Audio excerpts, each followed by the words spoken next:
Here we go. Hi, everyone, and welcome to the Real Women, Real Purpose talk show live in the On Purpose Woman magazine and Global Community Facebook page.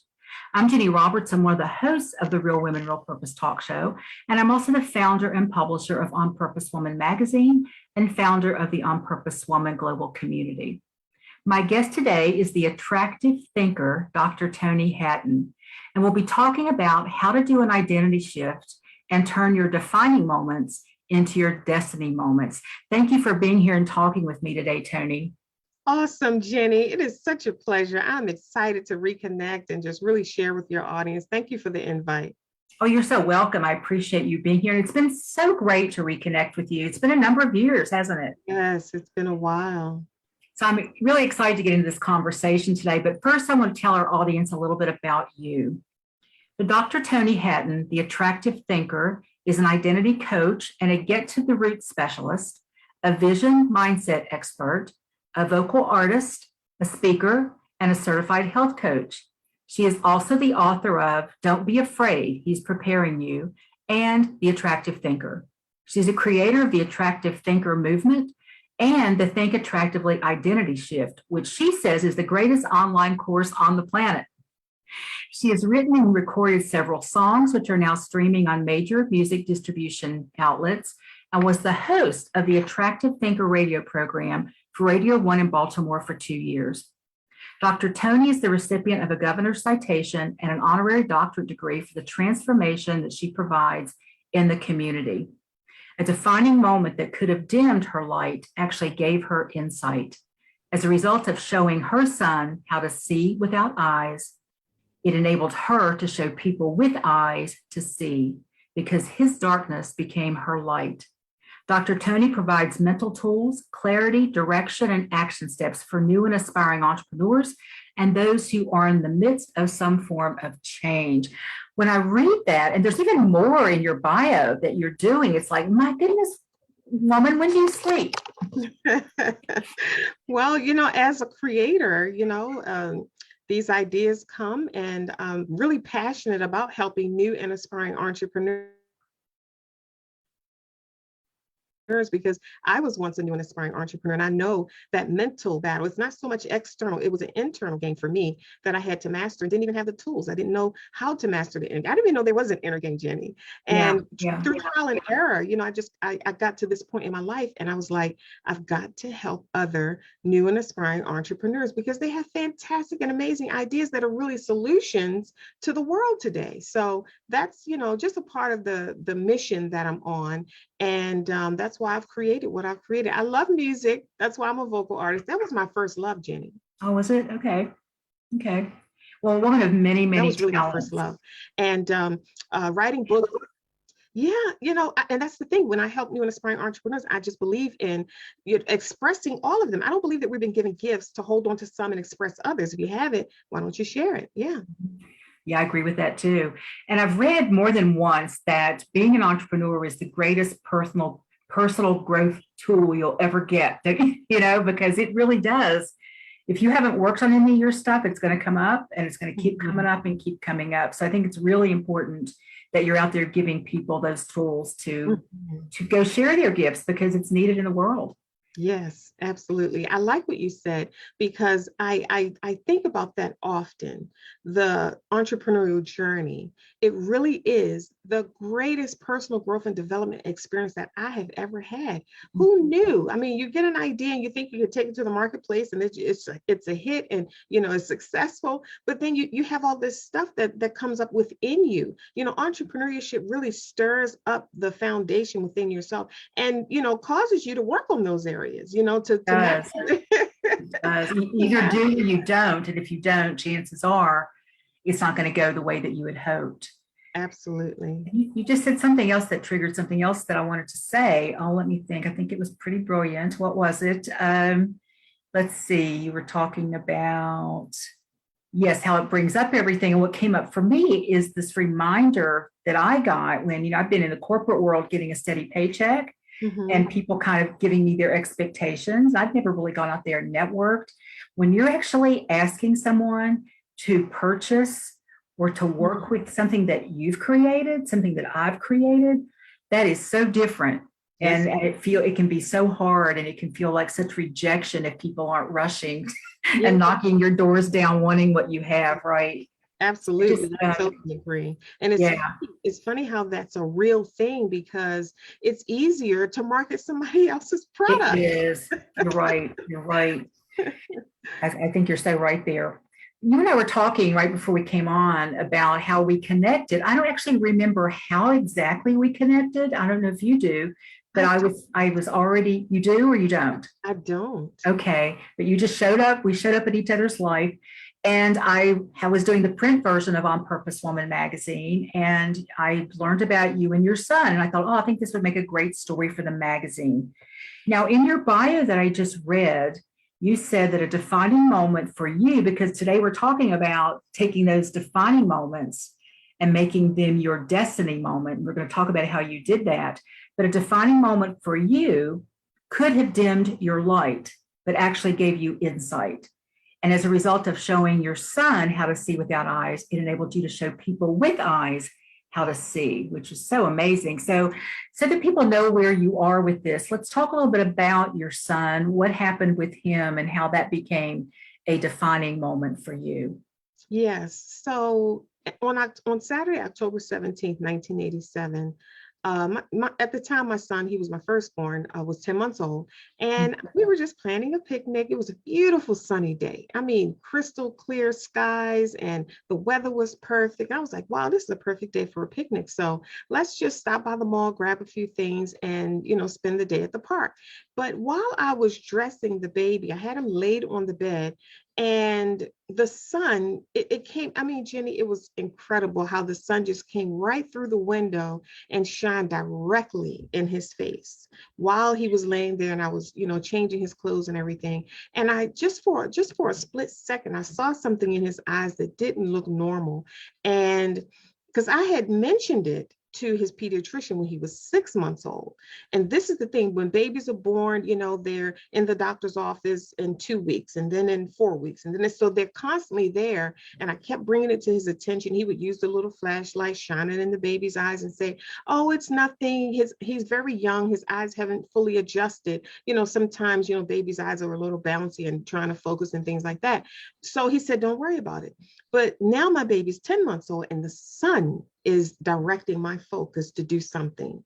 It shifted my attention. I was like, and it didn't alarm me. I still said to myself, I said, wow. When I looked in his eyes, I said, wow, okay, while we're out, let's stop by an ophthalmologist. Now, again, this was a Saturday. I didn't have an appointment. I didn't know where an ophthalmologist was. So I picked up, back then we had yellow pages, that thick book. So I picked up the yellow pages and I started flipping through, found an ophthalmologist. I said, let's stop here before we get to the mall. And we never made it to the mall. We never made it to the picnic. That particular doctor's visit, she dilated his eyes, sent us to the waiting room. Then we go back into the doctor's room. She dilated his eyes again, sent us back. The third time she called us back and dilated his eyes, I knew something was wrong. She wasn't saying anything. She just kept dilating his eyes. So there was this phone booth on the side of the doctor's office. And I stepped out of the waiting room and I called my mother. I said, something is wrong with the baby. She says, oh, don't jump to conclusions. Just go back in there and wait and see what the doctor says. And when she called us in the room, she turned all the lights out. Now, in a doctor's office, when they turn the lights out, you can't even see your hand in front of your face. And all I saw was this little pen-like flashlight, like the ink pen, but it had a light on the end of it. And when she shined it in my son's face, you could see the tumors. His eyes were fully dilated and you could see the cancer. And I was like, oh my God. So she turned all the lights back on and she said, the only cure for this, she said, your son has bilateral retinoblastoma, cancer in the retina of both of his eyes. And the only cure is to have both of his eyes removed. And my world turned upside down. It was like taking my entire world, those little snow globes, and you can turn them upside down. It was like taking my world and everything that had a meaning, the meaning was something different. It meant something different. So being stunned, like I was like numb. I was like, okay, does she know that if they remove his eyes, he won't be able to see? I was trying to make sense of what she just said, you know? And she said it so casual. And she says, well, I made some phone calls and Johns Hopkins is waiting for you and the baby. So it was a whirlwind, you know. That was a Saturday. Monday, we were at the doctor's office in Johns Hopkins. The baby was on the bed surrounded by like 10 white coats and poking and prodding and trying to find out. But there was one doctor, Jenny. She walked into the room and I can still feel this energy. And she said, Mrs. Hatton, we're going to do everything we can to save your son's eyesight. Oh. And like I said, he was 10 months old, because at that particular time of the diagnosis, and by the time they finished examining him and everything, I felt my energy. I felt myself going down to the floor, standing near his bed, like life was just leaving me. And it was so amazing, because from somewhere, some kind of energy, some kind of strength just lifted. I could feel myself lift. It just would not let my knees hit that floor. And this doctor, again, the baby was 10 months old. She worked with him so much, and she kept trying, and she performed all kinds of surgeries, chemotherapy, radiation, even cryotherapy, where you sow these radioactive seeds inside the eye to try and stop the growth. I mean, she did all kinds of things. And by the time he was 5, so we had maybe 4 or so years with sight, meaning we were in a rush against time, like introducing him to things. This is a museum. This is what a pencil looks like. This is the color red, and this is a tree, and this is a dog. And, because he's a baby, and you do these things with children anyway, but we had to expedite the process. And in pre-K, he was sighted. He was called legally blind, because he had already had one eye removed. And between pre-K, it's only a summer, which is 3 months. Between pre-K and kindergarten, he lost the right eye. Entered kindergarten totally blind, and the rest is history. We brought services there. We kept him in public school, and we just kept, adapting. Everything had to be adapted. That's the thing that I want to share with your audience, Jenny, is defining moments happen, and yes, they change us. They shift our identity. I had to become somebody totally new, because my son was somebody totally new, and I could not have the same approach that I had prior to this experience. And even though a defining moment changes and shifts, you can adapt. That's why I say it's not what you're going through, it's how you're viewing it. If you shift the perception, how I'm viewing it, if I saw it as, oh my God, like, and that's like in the first parts of my book, Don't Be Afraid, He's Preparing You. You could feel my heart and my energy and the breaking of my heart. I was like, surprise. I just felt like the devil had just slapped me in my face. You thought you were going to get away, didn't you? You thought you were going to be happy, right? And I was in that energy, but if I kept that perspective, I would not be here. This year, my son will be 35 years old, and he's successful in his own life, living, an independent life just like everybody else. But I wouldn't have made it to that point, and neither would he, because he was a kid. Children, they follow the parent. If I'm afraid and fearful and depressed, he's going to pick up that energy, Oh, yeah. and he's going to create a life of, depression and sadness and heaviness, and like he missed out on something. So I had to shift back into mommy mode. Nope. We're going to do life as we expected it. We're just going to do it differently. So that's a summary of where that path took us. Yeah. Yeah, it's such an amazing story. And I guess my first comment is, Mama knew, didn't she? Mama knew all along something was not right. Mm-hmm. And, bless those other people who finally listened and who stepped up and tried to do something. But also there was something that was already in you. I think that was supporting you in being able to see it as a shift rather than as a collapse, rather than that, because I doubt that it happened right away. I mean, you must have had those times when you were just on the floor, yes. When your son wasn't around and you could just, dissolve into the puddles. Because I can't imagine, my son's only 6 years older than your son. And I remember, when we talked about it then, just thinking about what that must have been like. And I was feeling it again, just listening to you talk. So what was already going on with Toni Hatton that had given you that kind of strength to even recognize you had options that it wasn't going to have to be like this. Mm-hmm. That you had some control over what you were going to experience. That's the key right there, Jenny. We have control over how we want to experience this. A lot of times we can't control what happens, but we can control how we respond to it and what we do with it, what we do about it. And you mentioned about there had to be something in me that brought my attention to this, and I did something about it. I didn't just keep looking at it or wishing it would go away or acting like I didn't see what I saw, and I attribute that to the divine power in me, that guidance, because I asked myself that for years, like, what made you do something about that? Because I could have lost him. I could have lost, the cancer could have spread. Now, here's the deal. After everything was said and done, he had lost his sight and everything, had his eyes removed. The doctor sent us a letter and said, Mrs. Hatton, we just want you to know that you made the right decision, because she knew how tough that decision was for me to have. I have to make a decision to have my son's eyes removed, which is going to affect him for the rest of his life.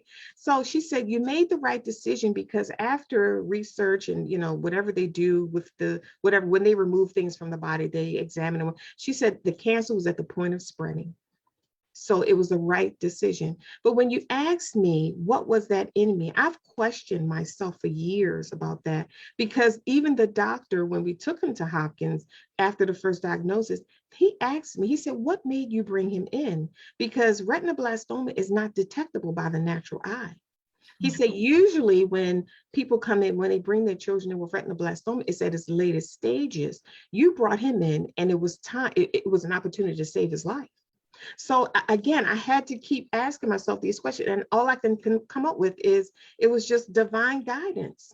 I know that I had a strong faith. My mother raised me in the church, and I, as a child, and I say this to my clients a lot, be careful how you introduce God to children, because they don't have their mental capacity is not mature enough, and you're not sure what kind of concept they're creating about this image of God that you're presenting to them. But when God was introduced to me, it was like all things were possible, that he could do anything. And then when I read in the Bible about Jesus and the miracles, that fascinated me as a little girl. And I just started believing. I fully believed in miracles. I believed in faith. And I believed that, I could do things beyond. I believe in healing. And it was just all of these beliefs that I had that really anchored my spirit, and to the point where I didn't break.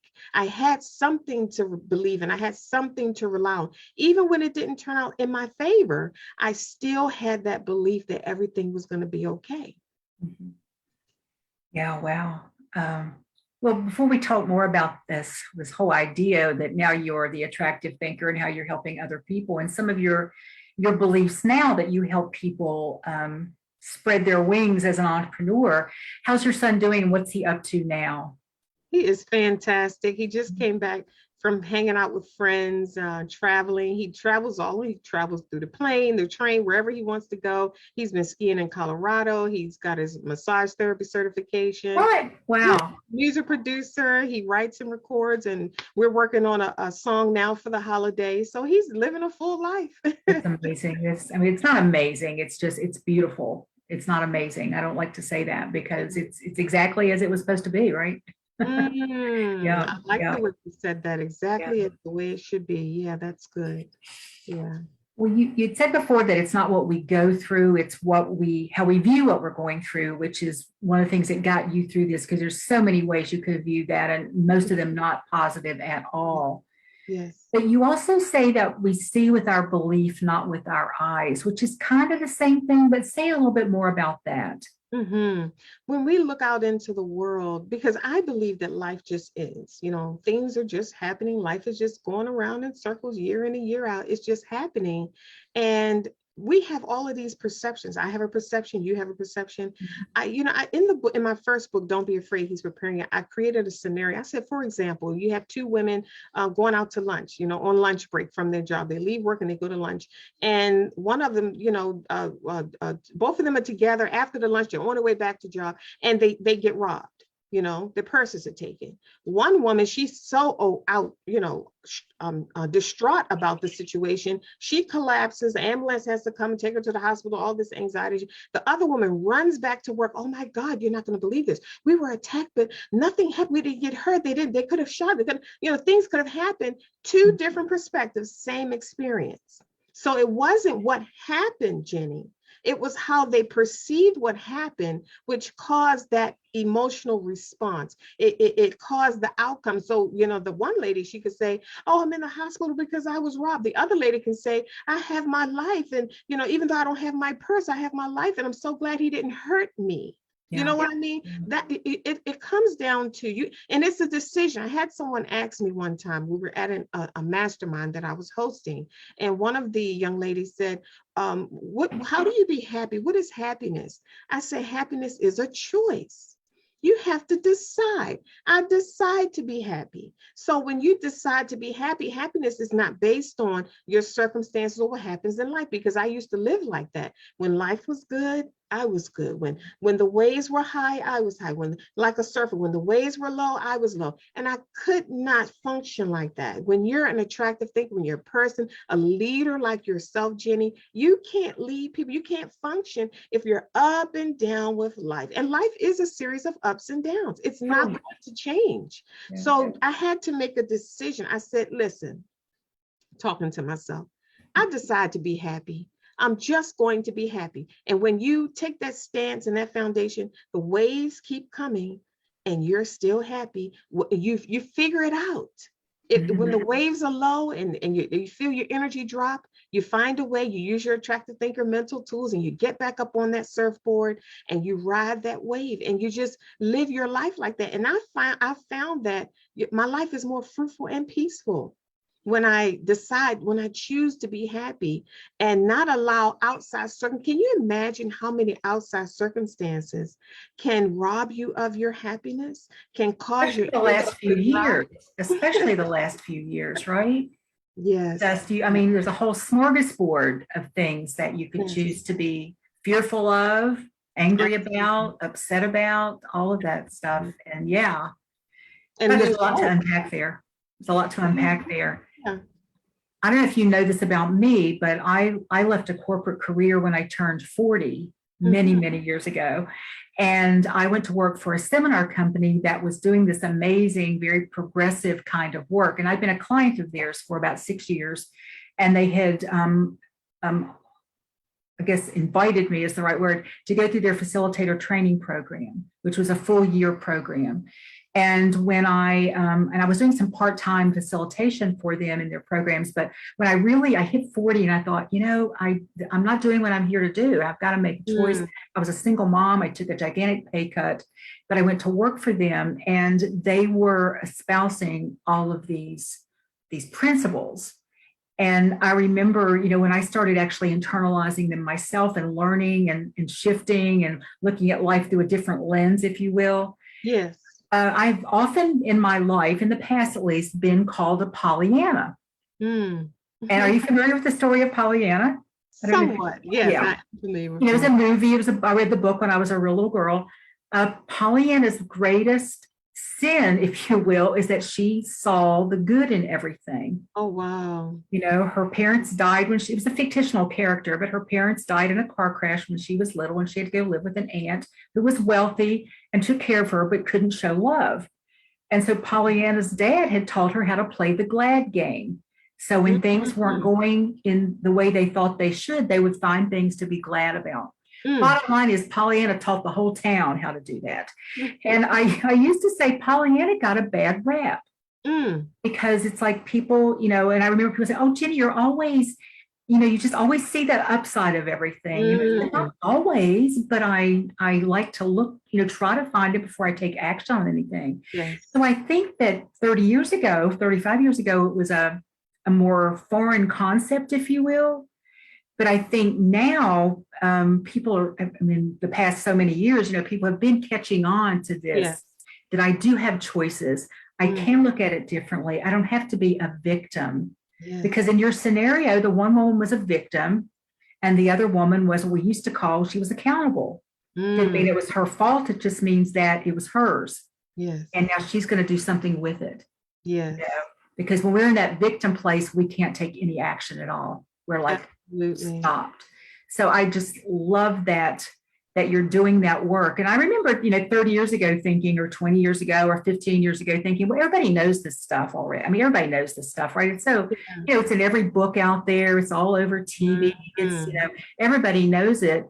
But you can't just know it. You have to embody it, don't you? And you have to practice it every day. Yes. Yes. So what keeps you going? Go ahead and answer that first, and then tell me what keeps you going.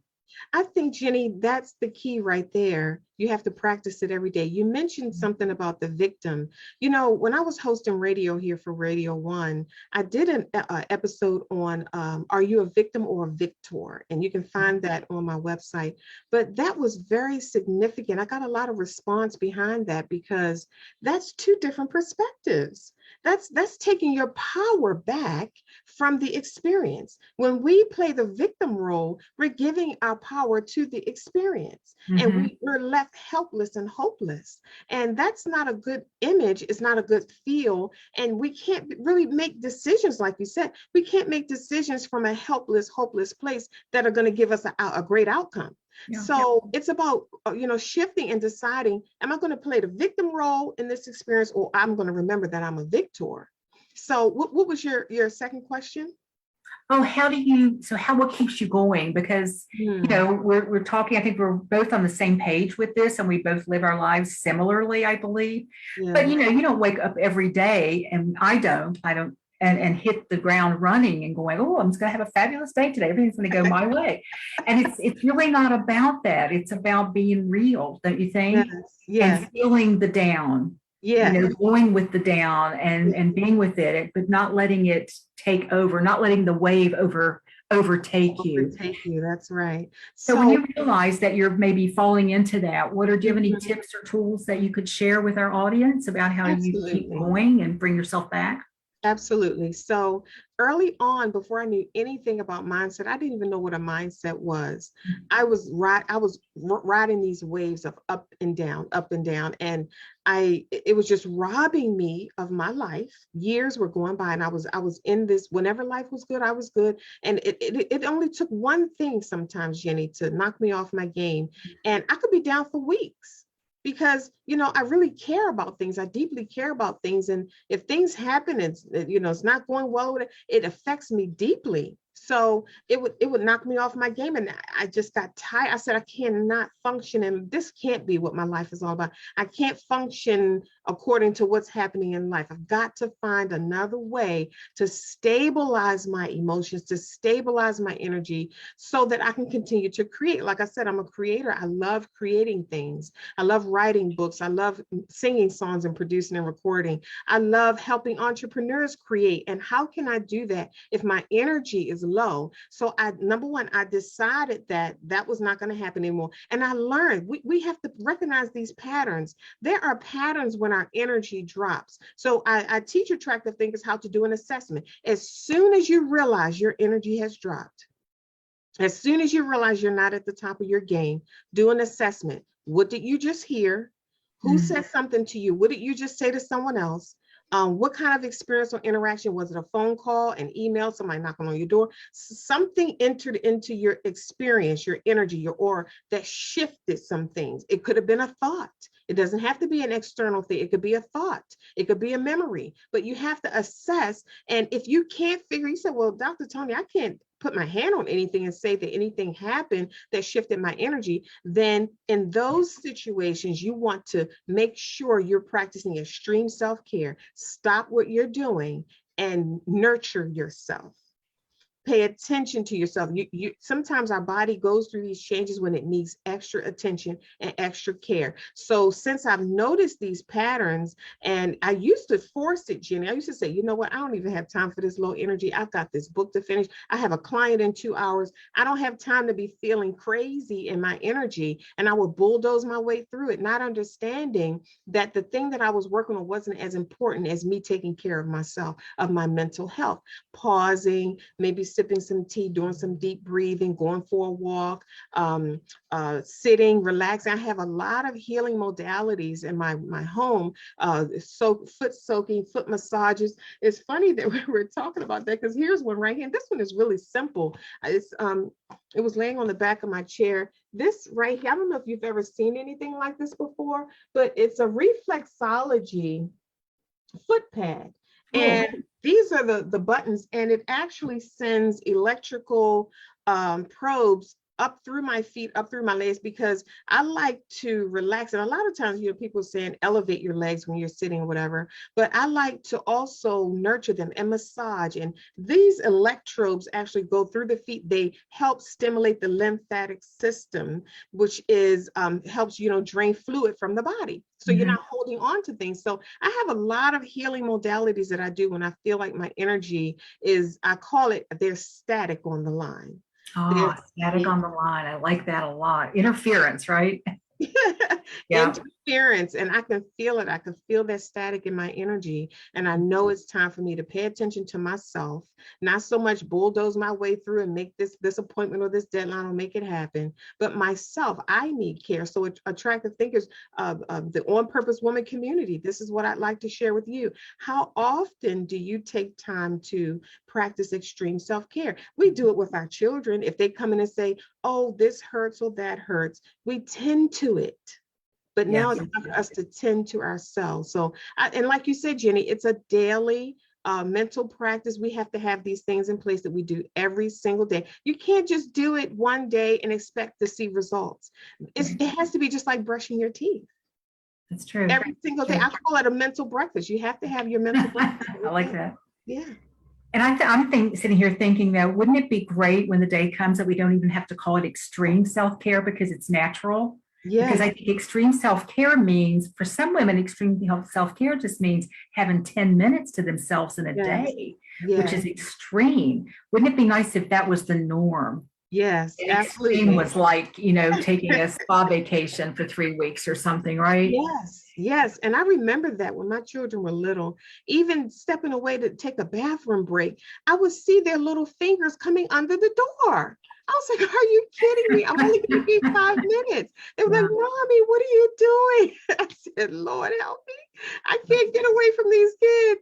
But, that little bit of time, it makes a big difference. And I really want to stress that 1 minute, 60 seconds makes a big difference. 60 seconds of doing nothing but breathing and paying attention to your breath. It reduces your stress levels. It lowers your blood pressure. It clears your thought patterns, your thought mind, whatever your thought processes are. It just makes everything subside. So 60 seconds makes a big difference. It really does. And I think that, gosh, you're saying so many things I want to respond to, but I can't. We don't have 3 hours today for us to have that conversation. I know. But when you were talking about, how you just had to you learned to step back and not to plow through it. And, I lived a lot of the early parts of my life learning how to plow through because that's our work ethic. You just get it done. You just keep going. And it's counterintuitive. Yes. To do it the other way, counterintuitive to what has been modeled for us. Yes. But I'm grateful that I think my generation of women and subsequent generations of women have learned to do it differently so that we can be models, that it's not about how much you get done in the day. It's about how you're feeling about yourself and your life at the end of the day, I think.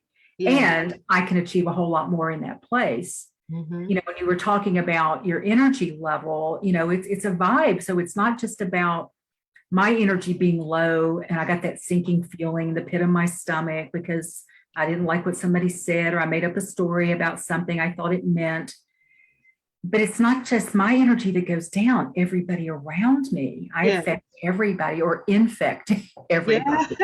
My vibe is low and we don't want to be around, low vibe people that much because it really does bring everything down. So what you're saying, I'm on the bandwagon with all of that. You want to say anything else about that? And then I'll move on to this next question I want to ask you. I do, Jenny, because you're talking about energy and when we were plowing through, we sound alike in so many ways. I know. plowing through just to get it done because we know we were capable of getting it done no matter what. Mhm. And I've grown to learn that I can get more accomplished with my energy than with my effort. So it's in those relaxing, less stressful times that God is working, the divine is working on my behalf. And I can accomplish when he can bring things to me. I begin to attract what I desire versus reaching and grabbing outside of myself to make it happen, thinking that it's something else that I have to do to reach these levels of success versus someone I have to be. It's who I have to be. I have to be peaceful. I have to be calm. I have to, be stress-free in order for me to attract these things that I desire in my energy and to serve. I can't serve my clients if I'm stressed or I'm in victim mode or I'm not really paying attention to my life. So yeah, I believe that energy, we can get more done with our energy than we can with our effort. That is so big. And you said in more done with our energy than with our effort. So it requires us to pay attention to our energy, to not go into blaming mode of, oh, I shouldn't need a nap right now. I remember doing that in the earlier years of my life, just by beating myself up. I shouldn't be tired, because I got stuff to do. But I also, and let me know what you think about this. Do you think, I know for me personally, I wore my doing like a badge of honor, my multitasking. I was an expert multitasker, I thought. Yes. And I got rewarded for that. So there was no reason for me to change the behavior until there was. Do you know what I mean? I do. I know exactly what you mean. We do. And you have to really keep asking yourself these questions. What is my reward? What am I getting from doing it, to get to the root of it? Because sometimes you're not aware that you're doing this because you are getting some type of reward. And most of the time, if you're like me, the reward was thank you. Oh, you're so helpful. Oh, that really made a difference in my life. I don't know what I would do without you. Things like things like that. And it just keeps you.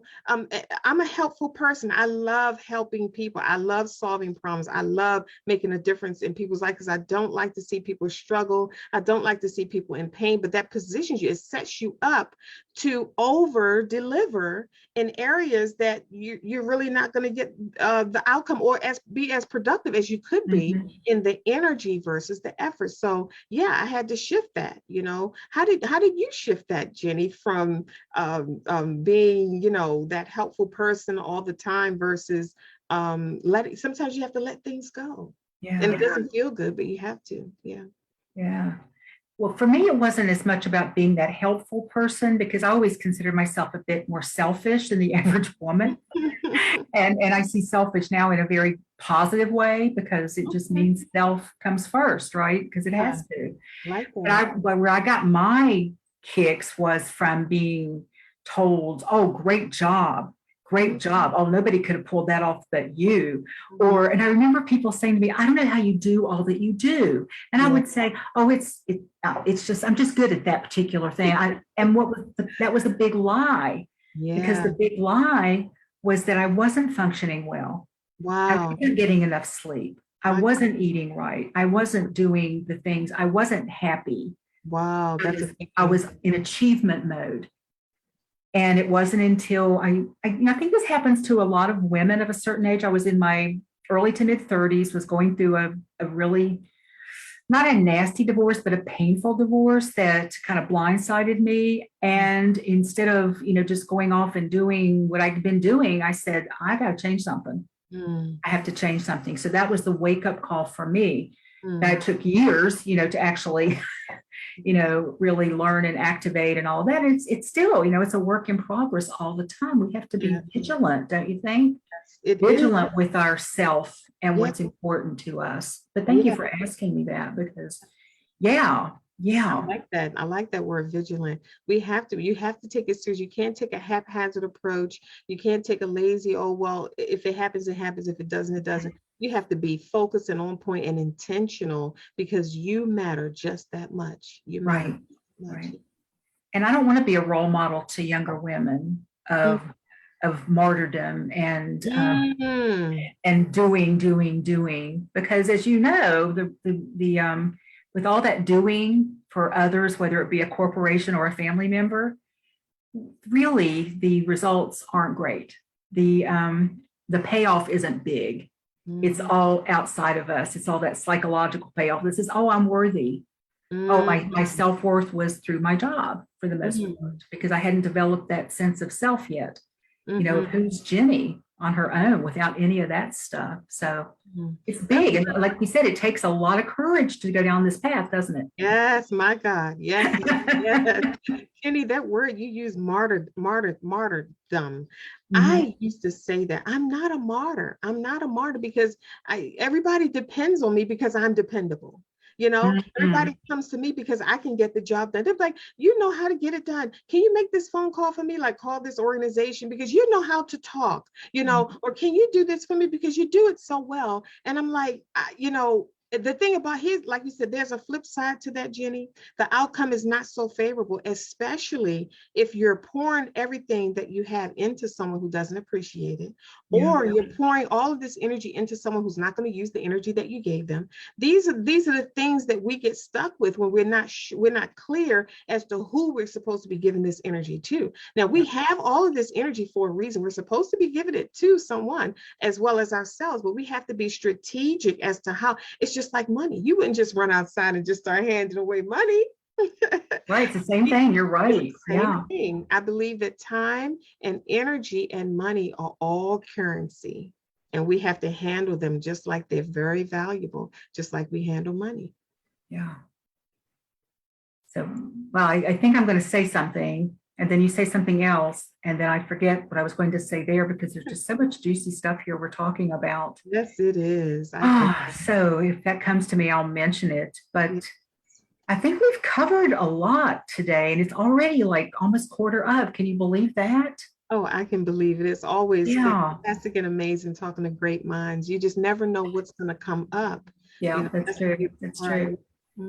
Tell us about this new book that you have coming out. What's it about? When's it coming out? And how can people find out more? Yes. So the Attractive Thinker book, it's not what you're going through, but how you're viewing it. It's for new and aspiring entrepreneurs. It's for people that are in change or transformation. It's for people who just want to think a different thought. You have these mental turmoils going on and you just want a new thought pattern. This book really breaks it down, you know, this internal game, because like we talked about a minute ago, Jenny, if everything is energy, wouldn't it be interesting and necessary for us to get in touch with our energy and make sure we're aligned with the goals that we have for ourselves? Because it is possible to have a goal and your energy is working against it. And you're wondering why you're getting nowhere fast. You're not getting the results that you're looking for. And most of the time, Jenny, when we don't get results, we think it's something external versus internal. So the Attractive Thinker book goes inside where all of the success happens, because everything is mental. Everything begins with a thought. And like, who's teaching that? Where can you find that? When you go to find a program or a coach or a package or whatever it might be, you have the action steps. You know how to put the website up, you know how to make the business card, but who's there to help you through the childhood trauma that keeps popping up in your business? Who's there to help you through the heartbreak that you just couldn't get over and it's now affecting your revenue? You know, who's there to help you when all of this stuff comes up, these fears? You know, as a new and aspiring entrepreneur, fear can really have a grip and keep you from moving forward. Fear of pricing your products and services, fear of speaking about them, fear of making that follow-up call, fear of selling yourself.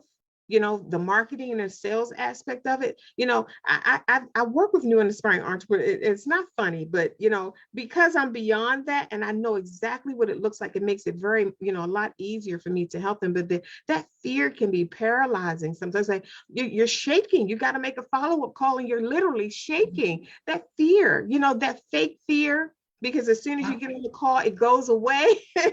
True.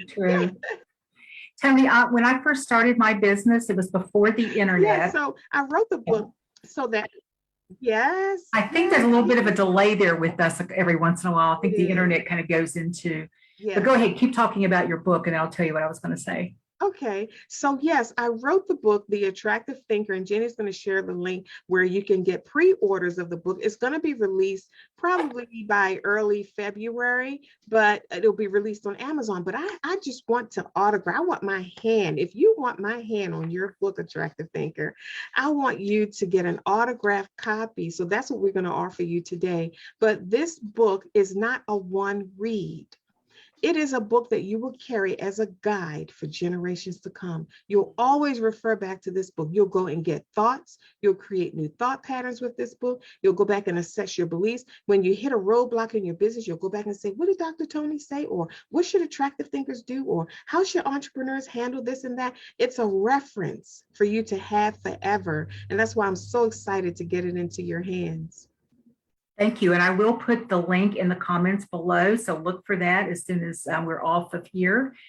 And let me just say that, when I started out talking with you today, I said that I had heard for years that being an entrepreneur is the best personal growth program you can ever do. And everything that we've talked about today has kind of proven that. Yes. Because if you get stuck, when I started my business, it was before the internet. So imagine that I was trying to attract people to come to events with no internet. It was challenging. But when I did get online, when I did get an email list and people would, email me and say, please take me off your list, it could ruin my day. I would start to question everything. Oh, nobody wants what I have. Oh, what did I do? I wonder what I did. Oh, I must have sent too many emails. It was all these mind games that we play with ourselves. And in retrospect, they can seem so minute and so silly, but in the moment they're so big that it only takes one of those tiny little things to stop us, and some people never pick it up again. Absolutely. So what you're talking about is so right on, because it could be that thing that somebody said to you in third grade. Yes. It could be something that boyfriend or that husband or somebody or that teacher or just something that you were taught was true and it isn't. Yes. So thank you. Thank you for doing this work and for doing it in such a beautiful way, and for also being such an example, because you had one of the most challenging situations that I can imagine a woman, a mother going through. And if you can turn things around inside of yourself dealing with that, then a little bit of low self-esteem, people can work with that, can't they? Yes. Yeah. You have to dig deep when life happens. When life knocks on your door, who answers, the victim or the victor? Well, I was going to ask you for a final word of wisdom, and I think there it is. When life knocks on your door, who answers, the victim or the victor? Yes. I love it, Toni. I love it. Thank you. Thank you, Jenny. Thank you. I always say it's not what you're going through, it's how you're viewing it. Exactly. And you and I got to do lunch or something. Yes, I would love that. Go to lunch, and then we'll probably be there for dinner because we'll still be, doing this. But I would love to. Yes, I would love that. See you in person, and just thank you for sharing your wisdom, your journey. So glad that your son's doing so well, and just bringing what I think is a really beautiful perspective to what a defining moment can become. Yes, because it does change us. It does, but we get to decide how it changes us. I love that. It does change. Like you get to decide how it changes us. Thank you so much. I'm so glad to see your global community, and you're still in your lane doing what you do. Another leader, another model to look up to, holding the light. Yes. I appreciate that, Toni. And I want to thank all of you for joining us for the Real Women, Real Purpose Talk Show live in the On Purpose Woman magazine and global community Facebook page. If you love this interview and you want to share it with your friends, it will be on our YouTube channel in the next 48 hours. So go over to the On Purpose Woman global community on YouTube, subscribe and sign up for notifications. There are probably 80 or 90 wonderful interviews there that will educate you, inspire you, entertain you from women who are living their lives real and on purpose. And there's just one more interview this year. Next Monday, December 13th, the other host of the Real Women, Real Purpose Talk Show, Catherine Yorabura, will actually interview me about belonging, networking, and business building, how to find a networking community that you love. So I want to thank you again for watching the Real Women, Real Purpose Talk Show. See you again. Bye. Thank you, Jenny.